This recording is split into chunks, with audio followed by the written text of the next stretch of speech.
Halo sahabat PPG, Kami dari kelompok 1 yang beranggotakan Muhammad Adesya Magung, Nugrah Haini Fitri, Khairani, Andi Fitra Amalia Rasid, Nurrahma Sari. dan Muammar Hanafi.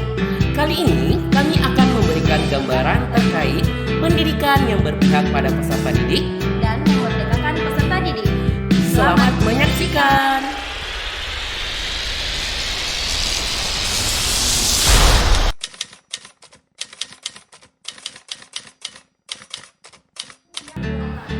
Pendidikan yang berpihak pada peserta didik ini lebih menekankan pada pembentukan individu yang mandiri secara fisik, psikologis, dan sosial.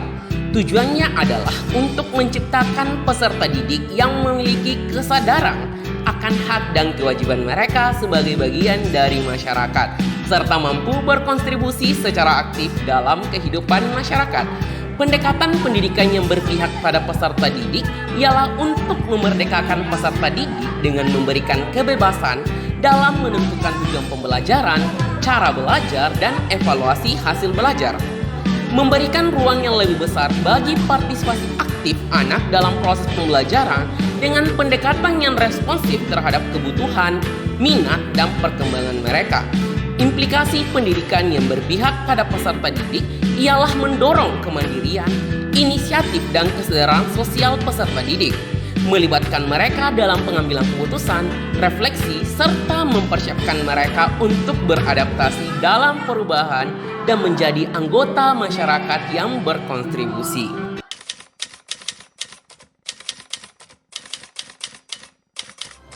Pendidikan yang memerdekakan peserta didik itu lebih menekankan pada penghormatan terhadap hak, kebutuhan, dan kepentingan terbaik peserta didik.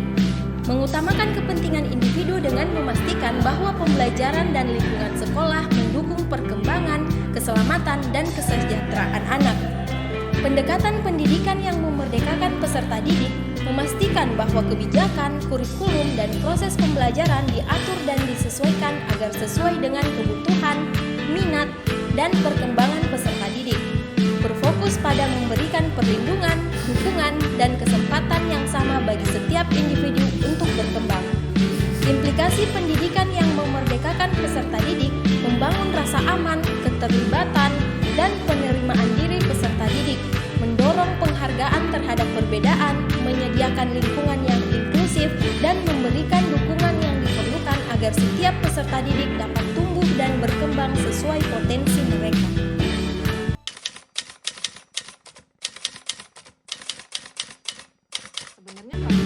Bentuk praktik dari pendidikan yang memerdekakan yaitu 1. Sebuah sekolah dapat memberikan keleluasaan kepada peserta didiknya untuk memilih materi dan metode pembelajaran yang sesuai dengan minat dan kebutuhannya. 2. Sebuah kelas dapat menerapkan pembelajaran berbasis proyek di mana peserta didik memiliki kebebasan untuk menentukan proyek yang mereka kerjakan. Kemudian, praktik baik untuk pendidikan yang berpihak pada peserta didik yaitu 1. Seorang guru dapat selalu berusaha untuk memahami kebutuhan dan minat peserta didiknya.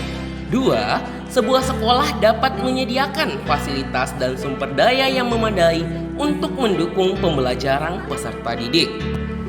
Contoh pendidikan yang memerdekakan peserta didik tetapi tidak berpihak kepada peserta didik, misal, sebuah sekolah memberikan kebebasan kepada peserta didiknya untuk memilih materi dan metode pembelajaran yang sesuai dengan minat dan kebutuhannya. Namun, sekolah tersebut tidak memberikan dukungan kepada peserta didik untuk mengembangkan potensinya secara optimal. Misalnya, sekolah tersebut tidak menyediakan fasilitas dan sumber daya yang memadai untuk mendukung pembelajaran peserta didik.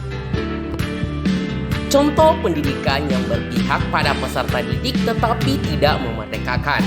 Seorang guru memberikan perhatian dan dukungan yang penuh kepada peserta didiknya. Guru tersebut selalu berusaha untuk memahami kebutuhan dan minat peserta didiknya, serta mendorong peserta didik untuk mengembangkan potensinya secara optimal. Namun, guru tersebut menggunakan metode pembelajaran yang kaku dan tidak melibatkan peserta didik secara aktif.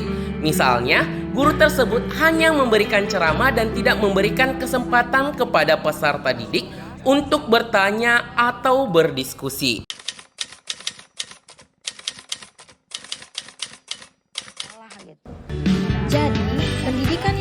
pada peserta didik dan memerdekakan peserta didik adalah pendidikan yang memfasilitasi kebutuhan peserta didik dan membantu mereka mengembangkan keahlian dan kompetensi mandiri. Kemudian, berdasarkan contoh sebelumnya, dapat disimpulkan bahwa pernyataan tentang pendidikan yang memerdekakan peserta didik sudah pasti berpihak pada peserta didik, dan pernyataan tentang pendidikan yang berpihak pada peserta didik sudah pasti memerdekakan peserta didik itu tidak saling berimplikasi atau dipandang eksklusif.